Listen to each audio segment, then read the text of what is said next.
बड़े भाई के त्याग की कहानी। मेरा नाम अक्षत है। मैं पैसे से एक वकील हूँ।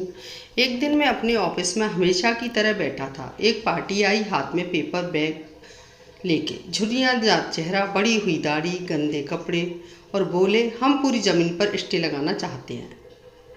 अन्य कौन से कागज़ की आवश्यकता है और इसका कितना खर्चा होगा। मैंने उन्हें बैठने को कहा। वो कुर्सी पर बैठ गए और उनके सारे दस्तावेज चेक किए। उनसे जानकारी लेने के बाद आधा घंटा लग गया और मैंने उन्हें बताया, आइए आपके मामले पर विचार करते हैं। आप ऐसा करें, 4 दिन बाद वापस आएं। 4 दिन बाद पार्टी फिर उसी अवतार में आई। भाई के प्रति गुस्सा अभी भी कम नहीं हुआ था। मैंने उन्हें बैठने को कहा और वह बैठ गए। फिर मैंने बात शुरू की। मैंने आपके दस्तावेज देखे। आप दोनों भाई और एक बहन। आपके माता पिता आपके बचपन में ही चले गए थे। आपकी शिक्षा 9वीं पास, छोटा भाई MA B.Ed। आपने अपने भाई की शिक्षा के लिए स्कूल छोड़ दिया, खेती में लंगोटी पर मेहनत की, नितिन जीजाजी के कुएं पर पत्थर फोड़े, गणेश बाबू के गन्ने के खेत में मेहनत की, लेकिन भाई की शिक्षा के लिए पैसों की कमी नहीं आने दी। एक बार बहन खेत में गाय भैंस को चरा रही थी। आपका भाई स्कूल से आ गया था। कैसे वह भैंस के पीछे गया और उसे भैंस के सींग लग गए। संपूर्ण शरीर खून से लथपथ हो गया था। आप उसे कंधे पर उठाकर नज़दीकी गांव में ले गए। वास्तव में उस समय आपकी उम्र भी कुछ ज़्यादा नहीं थी। आपके भाई ने BA में एडमिशन लिया। आपने फिर से जोरदार श्रम करना शुरू कर दिया, लेकिन अचानक उसे किडनी की समस्या होने लगी। बहुत सारे अस्पतालों में इलाज किया, बाहर का भी किया, लेकिन कुछ असर नहीं हुआ। अंत में डॉक्टर ने किडनी निकालने को कहा। अफसर बनने के बाद बहुत घूमना पड़ता है, काम करना पड़ता है। तुम्हें हमसे ज़्यादा तकलीफ होगी।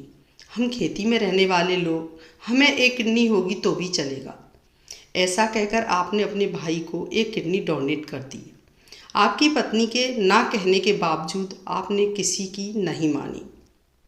भाई MA की पढ़ाई के लिए हॉस्टल पर रहने लग गया। घर में अगर कभी नॉनवेज बनता था तो आप डिब्बे में पैक करके अपने छोटे भाई के लिए ले जाते थे। कोई त्योहार आया तो पूरियों का डब्बा घर से लेकर आप हॉस्टल का अंतर 25 किलोमीटर पर उसे देने के लिए साइकिल से जाते थे। उसके बाद जब छोटे भाई की नौकरी लगी तो आपने पूरे गांव में मिठाई बंटवाई। 3 साल पहले उसकी शादी हुई थी।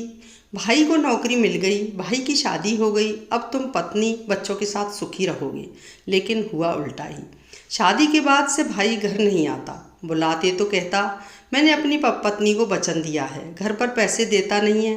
पूछने पर कहता है कि कर्ज है। पिछले साल नागपुर में फ्लैट लिया, पूछा तो बोलता है कि कर्जा लेकर लिया है।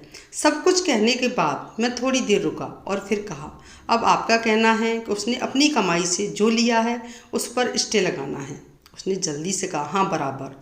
तभी मैंने कहा, स्टे लागू किया जा सकता है। भाई द्वारा खरीदी गई आय का हिस्सा भी आपको मिलेगा, पर आपके द्वारा दान की गई किडनी वापस नहीं की जाएगी। आपने उसके लिए जो जीवन बिताया वह आपको कभी वापस नहीं मिलेगा, और मुझे लगता है कि इन बातों के आगे उसने जो फ्लैट खरीदा है उसका मूल्य शून्य है। वकील की ये सब बातें सुनकर उसका मन बदल गया। तभी वकील ने उसे कहा, आप उसकी तरह मत बनो। वह भिखारी निकला और आप दिलदार थे और दिलदार ही रहेंगे। देखना, आपको किसी भी चीज़ की कोई कमी नहीं आएगी। उल्टा मैं कहूँगा कि पितृ आय में जो आपको हिस्सा मिला उतना ही रखो, उसका हिस्सा वैसे ही पड़े रहने दो। कोर्ट कचहरी करने के बजाय अपने बच्चों को शिक्षित करो। यह सब बातें सुनकर उस वृद्ध पार्टी ने 10 मिनट तक सोचा, सारे कागज़ बैग में रख लिए और अपनी आंखें पोंछते हुए वो बोला, साहब, इस बात को 5 साल हो गए। एक दिन वह पार्टी अचानक ऑफिस आ गई। साथ में एक गोरा चिट्ठा लड़का, हाथ में बैग था। मैंने कहा उन्हें बैठने को। तभी वह बोला, मैं बैठने के लिए नहीं आया हूँ साहब, मिठाई देने आया हूँ। यह मेरा बेटा न्यूजीलैंड में रहता है, कल ही आया है। अब गांव में 3 मंजिला घर है, 8-9 एकड़ खेती है।